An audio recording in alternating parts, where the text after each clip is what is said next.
This is the Roller Coaster Podcast, and I'm your host, Lucy Q. Life is a wild ride. It has twists and turns. It's scary, exciting, and downright fun. So throw your head back, arms in the air, and come along with me for the ride. Life is like a roller coaster, baby, baby. I wanna ride. Running into a difficult person is impossible to avoid. Typically, when you find yourself getting caught in a challenging situation, it'll trigger your fight or flight response. What if you could remain cool, calm, and content? Joining me today is Tommy Acierno to chat about how we can stop this reaction and attract more success. Hi, Tommy. Well, hi, Lucy. How are you? I'm great. How are you? Fantastic. Thank you so much for asking. So this is a very specific area. So how did you get into, helping people stop their fight or flight response? Yeah, it was a pretty fascinating journey that had lots of unexpected twists and turns in it. Where it actually all started because the way I work with people is using coaching. So I'm a professional coach. And how I got there was actually to grow as a leader. I had been in the corporate world for 12 years. I'd been in the professional technology field for 20 years. And I went in to learn coaching as a modality to grow as a leader. I wanted to support my team with new tools. And I learned this amazing thing called coaching, which is all about asking people questions and they drive their own answers. And I was like, this is great. This is totally how I can up level and support my team more. Well, I got down in my first day of training and was completely blown away. All this work I'd been doing, not only as a leader, but in professional development, personal development, and consciousness growth came in as well. And I was like, well, this is how I want to interact with people. I want to support people in this way using this modality. So I took my coaching, my new brand new spanky shiny coaches brand spanking new coaching skills. That's the phrase. Back to my corporate environment and immediately started coaching people. Well, after about 6 months, I wanted to do this full time. And so I shifted my role and I went from managing people to being an internal leadership development coach. And about 6 months after that, I had this big intuitive message. It just hit me like lightning. It said, bring coaching to the world. And I said, are you sure? And my intuition said, yes, go. So I interpreted that as go start a coaching business, which I started 3 years ago. And when I did that, I was doubly surprised because I found myself actually back in the coaching school, in the training room, actually teaching new coaches. And I was like, aha, maybe this is what it meant by that message. Bring coaching to the world by helping to teach new coaches. And as soon as I realized that, business started to really shift and change. And so what started to come in? It was this topic. I had client after client. I just left it wide open. I support, my background's in corporate. I'll support other corporate professionals with whatever they want to work on. Interviewing, career change, fulfillment was a big one in your current corporate role. So I just noticed this theme across the board. But then what really started to refine over these last 3 years was exactly what you talked about, where my clients were coming in with some kind of fight or flight kind of response to a really important relationship they had at work. Most of the time it was with their boss. Not all the time, but most of the time. And what we were doing was shifting the energy there, using my language. I was helping them to see the relationship in a different way that actually improved the relationship. And this is something we don't always talk about when it comes to fulfillment in our careers and our roles is, what are our relationships like? We're used to just kind of showing up and getting the work done and not fully understanding just how critical they are. And when they're not working, where do we go? There's really not a lot out there in terms of support and resources and ideas of how do I change a relationship with, say, someone like my boss, that you may not pick who your boss is. You may have been hired by one person, 3 months later, they leave and there's a new person there, right?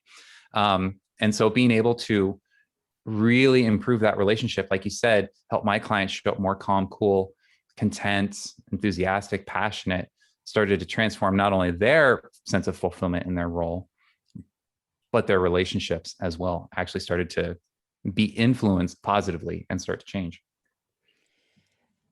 You said something interesting there when you start to see the relationship in a different way. Speaking from my personal experience in jobs and most recently in a new association that we were creating in part of my day job, you encounter a difficult person.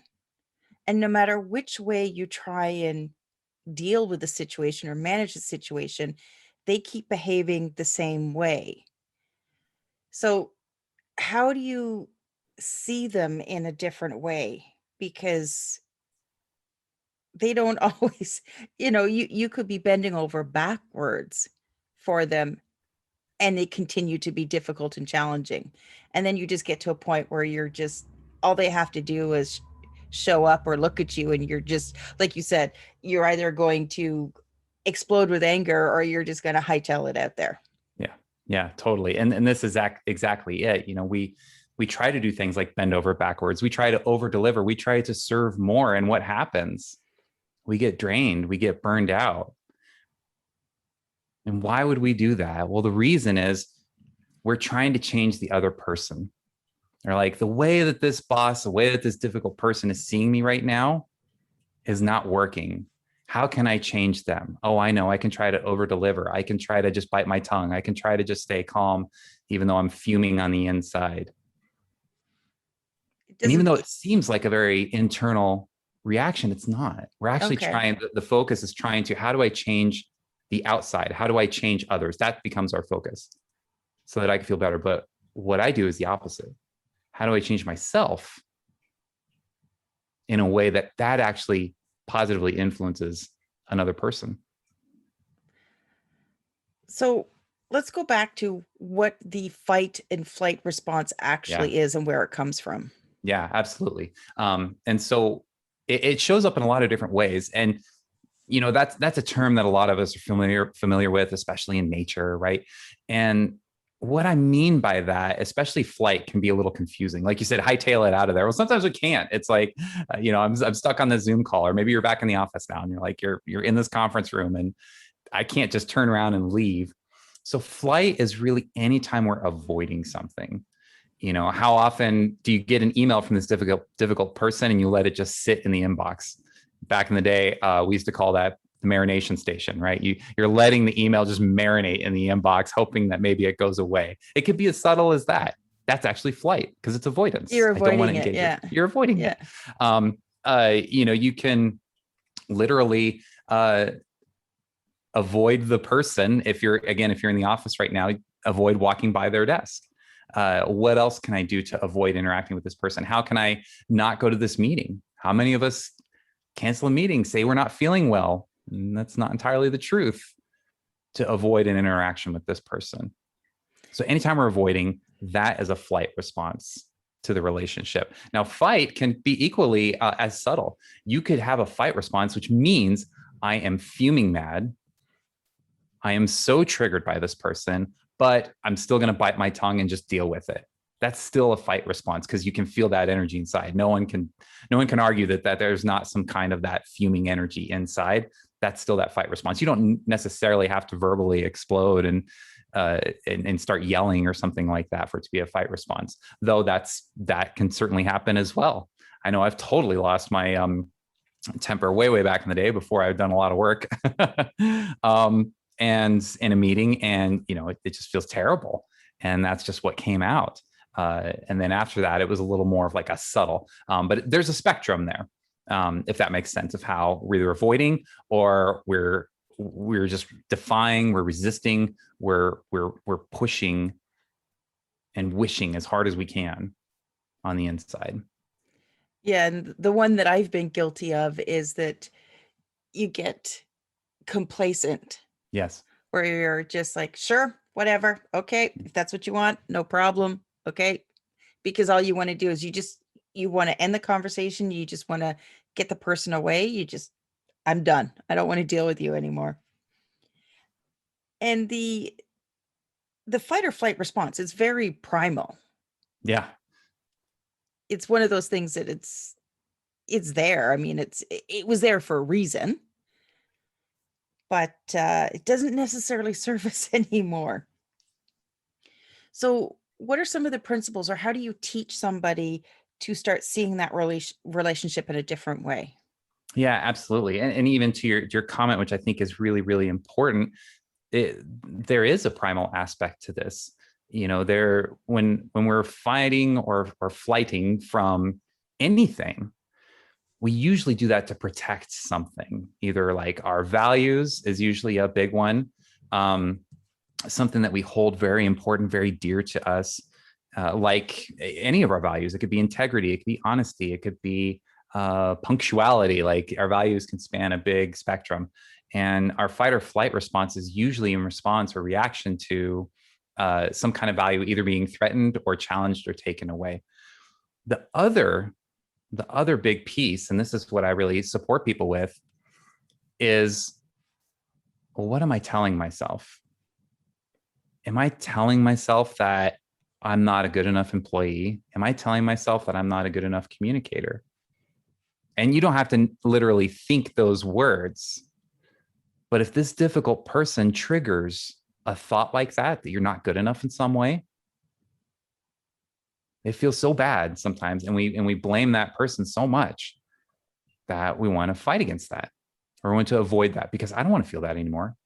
Maybe literally like someone telling me, Tommy, you are just not good enough. Like that would hurt a lot. Yeah. Well, a lot of us do that inside of our minds. And so that's why this approach that I do is called Inside Out.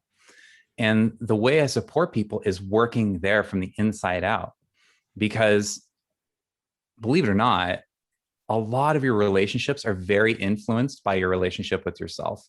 That's the secret sauce that I ended up teasing out, is that I can support, say, one of my clients to improve their relationship with another person without having to talk to that other person at all. I need to know very little about them, actually, because what I do is I help my clients, people I work with, focus on their relationship with themselves. How many of us beat ourselves up? I used to beat myself up all the time, and and I'm not done. I will gladly beat myself up every once in a while. Yeah. Right. It's not gone. It's not out of the way, but so much more aware of when I'm doing that. And the reason that's so important is because if we improve our relationship with ourselves, well, there's a certain energy to that. It's a certain signal. And there are actually these three ways I think we're going to talk about in a little bit, but three ways I support people. The first one is that energy that comes from within, from either beating yourself up or lacking self-love, which is a very, very deep topic for me. We broadcast that energy out into the world, and others pick up on that subconsciously, and they honor that. That's why bending over backwards doesn't work, because bending over backwards is it's a Band-Aid on top of the problem. You're still broadcasting that same energy inside. I'm not good enough. My values aren't being honored. So what I do is I work with my clients to improve that relationship with themselves. And then when they do that, they start broadcasting a different signal. When a person genuinely shows up with more calm, more coolness, more contentment, more enthusiasm, more passion, we pick up on that. And you can tell. You can even just think about someone who really inspires you and is really passionate, and they lift you up. How do you feel when you're around them? That changes your energy, right? Does it come from, if you have that feeling of I'm not enough, then you're almost portraying an image that you don't have self-confidence? Absolutely. Lacking self-confidence, lacking self-love. Like I said, that's a really, really big, important topic and mission for me. And that exactly, I'm not good enough in some way. And so energetically, other people will pick up on that message and they'll say message received, and they'll broadcast it right back. They'll share it right back and actually validate those kinds of thoughts. Yeah. Okay. So after you go through, how long is the process when you're working with somebody to go through, identifying, is it a self-love problem? Is it, I'm not enough problem? What sort of happens after you make it through that phase? Yeah, absolutely. And it kind of depends. I think for me, it took me years And then once I started applying coaching principles, thank goodness they're significantly more efficient than I am. And started working with clients, it got down to years and then months and then weeks. And so now I've settled in. I found a sweet spot around 7 weeks. It's intense, but it's very focused, and it does so much to bring awareness to exactly what are those messages you're currently broadcasting, and then what does it take to change your internal energy from the inside out and broadcast that new energy outward. And when I started doing that with my clients, I had one client say, this is like a superpower, because she realized next thing she knew, in this case, her difficult relationship was with her boss. The relationship itself, how the other person, how her boss was showing up started to change, because my client started to show up more calm, more cool, more content. And she was like, this is like a superpower. Now I know what I'm doing. I can positively influence others. We're still not changing anybody, but we're positively influencing others to reflect back that energy to us and towards us. And it completely transforms the relationship. So ultimately, once you sort of deal with your inner self and you're right with yourself, you're projecting a different image, and then the other person is going to show up differently themselves. Exactly. Which I wouldn't believe that. I was going to say, and that's it. I wouldn't believe that if you're just hearing that, until I saw it repeated over and over and over again with my clients. And then that's what got me to discover this whole inside out process, because I was like, there's something here. There's something repeatable that can be demonstrated. Yeah. And I'm thinking back to a recent situation that I had with somebody. It goes back to building this association. When they first sort of came at a problem, I wanted to help them. I wanted to fix them. I wanted them to feel good.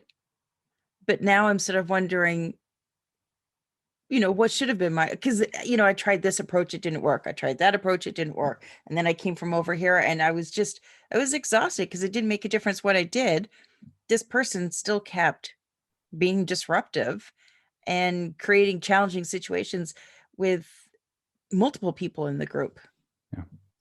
Yeah, absolutely. And that makes a ton of sense, because again, there's, I want to fix this person. I want to support this person. Well, every time you try that and it doesn't work, what kind of messages go through you or anyone else who's experienced that same experience? What happens inside? Oh, I can't fix this person. This isn't working. I'm not doing something right. There's something else wrong here. Those are the messages that are being broadcasted out. There's something wrong here. I'm not doing this right. How can I fix this person? And that's what they're picking up on, are those kinds of, and again, you're not literally sitting in your mind thinking those words exactly, but that's the intention. That's almost like this, it's almost like an automatic program that's running in your mind, broadcasting those intentions. And that's what people pick up on. So, in that situation, if I tried a couple of things and it didn't work, can I resolve it? Or do you just kind of have to abandon that situation and then? Yeah, no, go ahead. No, so I'm just thinking back to that situation. If I tried a couple of things and they didn't work, then, I sort of look at myself and I was like, oh, wait a second, I'm trying to fix this person. It's not my job to fix them. So how can I change my behavior in that instance? Yeah. And so what I would do if we were working together is to come back to you and be like, okay, what would you want to shift or change in your relationship with yourself, Lucy, with regard to this situation? It may be as simple as like, I just want to let go of this need to want to fix this person. Okay. Then we could start there. And that's releasing pressure off of you. It's releasing stress off of you. It's releasing the sense of responsibility that's maybe in your scope or not. And when you do that, you're going to feel a little more lighter, a little more calm, a little more content. Yeah. How much sense does that make? Well, yeah, it does. And I can see that in this situation, I kept trying to make them happy. Yeah. So, there would be a text or an email and I would get on it right away. So I was feeding that person's need to get attention. Yeah. So when really I should have just cut it off and just well, and here's the funny thing not been so pleasing. Yeah, as a recovering people pleaser myself, I know exactly what you're talking about. And I would say, just to expand on that a little bit more, there was an opportunity there for you to work with yourself. You didn't have to if you didn't want to. And again, maybe at the time you just didn't know that maybe there was another approach, which is, all right, come back to Lucy, come back to myself. What do I really want to experience out of this situation? What's important for me? How can I take care of myself right now? Because here's the funny thing, you could still respond to those emails quickly. But if you're coming at it with the energy of, I am good with myself, I'm good with who I am, I know that what I'm contributing is valuable right now, and I'm still going to reply right away, not because it'll make them happy, but because that's what I'm consciously choosing to do and how I want to engage with this person. One of my clients so brilliantly said, energy communicates. And that's what he's talking about, like the energy, that email. And you could talk about it at the quantum level if you wanted to, and I can go down a whole rabbit hole there. We're not going to go there. But there's something about that energy that comes with it. And again, to check it against your own experience of interacting with people who lift you up and interacting with people who drag you down. How do you feel when you're hanging out with people who lift you up? What are they like? What are their characteristics like? How are they showing up? Versus the people who are dragging you down? How are they showing up? And this is what I'm talking about. So it's about, how do we get you, Lucy, or whoever else is interested in doing this, to show up content, calm, cool, maybe enthusiastic, maybe passionate, and then watch how that just naturally starts to transform your relationships. And that energy that would come across perhaps in some of the words that if we're responding to an email, it would come out in either, the words you're using in an email or a text, and it would come out in a conversation. I know when I get agitated, I get a look on my face, as my husband calls it. Oh, the look. He calls it resting bitch face. Oh yeah. RBF, he's like, totally. He's like, oh, I think the saying is, if looks could kill, I'd be on death row. But I carry my emotions on my sleeve, good, bad, or otherwise. You usually know what I'm thinking. And I guess those are the, cues that the other person picks up on, whether we know we're doing them or not. I don't know when I've got that look on my face, but everybody else knows. So those are the energies you're talking about. That Absolutely. And a real important distinction that you shared there is the awareness of it. Because it's like, oh, I don't know, I have my resting bitch face on, or I think for guys more like resting dick face, asshole face, something like that. I'm going to use that one back right on him. We're less aware of that. We have to have someone there who's looking for that, not to judge it, not to criticize it, but to bring awareness to it. It's like, oh, I didn't even know I'm having a fight or flight response, which is why sometimes people will read that statement and are like, well, I don't have a fight or flight response. And it's like, I can just ask, well, how do you feel in this relationship? It's like, this relationship sucks. It's like, okay, well, then you're having a fight or flight response. You just may not be aware of it yet. And so awareness is, nothing happens without awareness. And then again, in this process is acceptance of that, realizing, wow, I am being triggered by this person. I am trying to fix this person. I am trying to please this person by emailing right away. I didn't even realize that. No, I didn't. I didn't. And in the time and you would think with all the people I've spoken to and all sort of my own inner work and speaking with numerous coaches, you'd think I would have clued into that one, but I didn't. And that's what's so great about the profession is having that outside person. And that's why I have a coach. I wouldn't go forward without a coach, because I know I've got my blind spots that I'm not aware of. It's important. Yeah, it is. It definitely, I have a coach too. And you'll be talking and then they'll point something at you and you'll be like, oh, okay. Now I get it. That's the aha moment. Now I get it. That we all look forward to. Oh, oh, damn! Yeah. I didn't know. You're so right. So, Tommy, how do you help people then? This is like you say, you work with individuals and companies. So how is it that you go on to help people? Yeah, so a lot of what I do is very one-on-one individual work, but I do have a new program coming out, or it's already out, that I'm excited to talk about. But I'll talk more about how it works, which is the first part of this broadcast piece. So it's really getting clear, building that awareness of what energy we're broadcasting out there, and then flipping the little switches to start broadcasting a new signal and watching that transform our relationships. The other thing we do then is start to shift our, like you asked a little bit earlier, like, how can I look at this relationship in a different way? Well, the one way that we don't always look at, and it's kind of hard to look at it in this way, is to see that all of our relationships are a mirror of ourselves. They reflect back to us what's important to us, what's not important to us. We can learn so much about ourselves to seeing how we show up in relation to others, right? So if, like, say you're really triggered by a very rude, a very rude coworker or boss. This happened just the other day. I was coaching someone and she was like, it's so rude, this experience. And so I asked, tell me about a time when you were rude in the past. And she immediately had a story. She's like, oh, I have a very vivid memory of when I was rude. And that's just it. If we're being triggered by some characteristic in another person, there's a really good chance that you've demonstrated that exact same characteristic at some point in the past. And that's what's getting triggered by. It's reminding you very quickly of that experience. And so we work on that. It's like, all right, now let's actually learn from these relationships and benefit from them. It's like, oh, it turns out I'm still judging myself for being rude in the past, or being ignorant in the past, or being out of integrity or dishonest in the past, right? And then the third is exactly what we've been talking about. It's having some kind of mentor coach there who can help guide the process along. So this is what I do when I support people. I go through those 3 steps: the broadcasting the messages, the referencing or using your current relationships as a mirror to learn about yourself. And then, of course, I provide the mentor coaching role. And the way I do that is with this program that I've launched called Inside Out Interpersonal Transformation.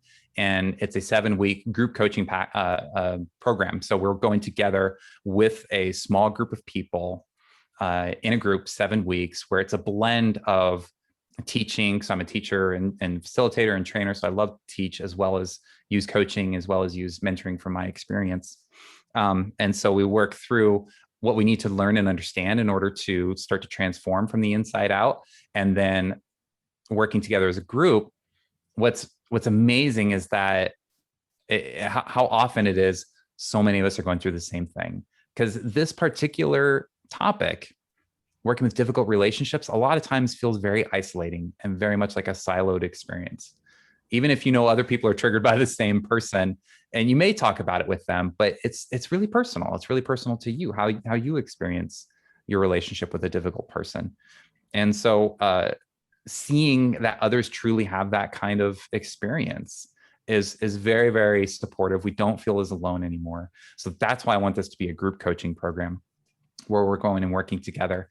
And then, of course, I provide that one-on-one hot seat or focus seat, if you want to call it coaching, so that I'm working still with folks individually, but everyone else is observing the transformation and the changes and learning from it as well. I found it such a great way to, I don't want to use the word scale, but for lack of a better word, scale the experience. It's actually, it really increases the learning for everybody when they're going through this process together as a group. And so, yeah, it's a 7-week group coaching program that I offer to individuals. But if, like, say, a company or an organization or a corporation wanted to send a group of people through this training, this group coaching program, they absolutely could. Perfect. And what is the best way for somebody to get in touch with you? Yeah, so the best way would be to go to my website, which is www.interpersonaltransformation.com. And again, that's interpersonaltransformation.com. I have a quick little 20-minute free webinar that you can watch. It goes a little bit deeper into those 3 ways that I just talked about. If you wanted to say, like, okay, I kind of get it, Tommy, but I want to learn a little bit more, watch the webinar. It's a great place to start, where I do dive in deeper and give some more information about the group coaching program.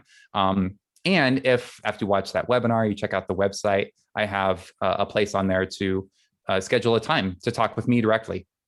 And all that conversation is about is understanding where you're at in your relationships, what kind of change you'd like to experience, and then honestly decide very, very consciously and fully if being a part of this program is right for you or not.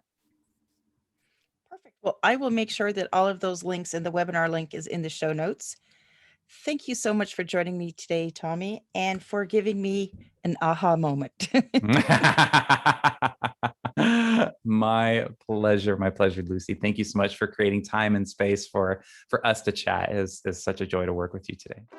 Thanks for listening to this episode of the Roller Coaster Podcast. Want to chat or share your ideas about today's show? Pop me an email at hello@therollercoasterpodcast.com. Don't forget to connect with me on Facebook and Instagram at The Roller Coaster Podcast. Our theme song, Roller Coaster, was performed by The Lucky Setback. Audio editing by the one and only Jeff Quigley of Quigley Creative.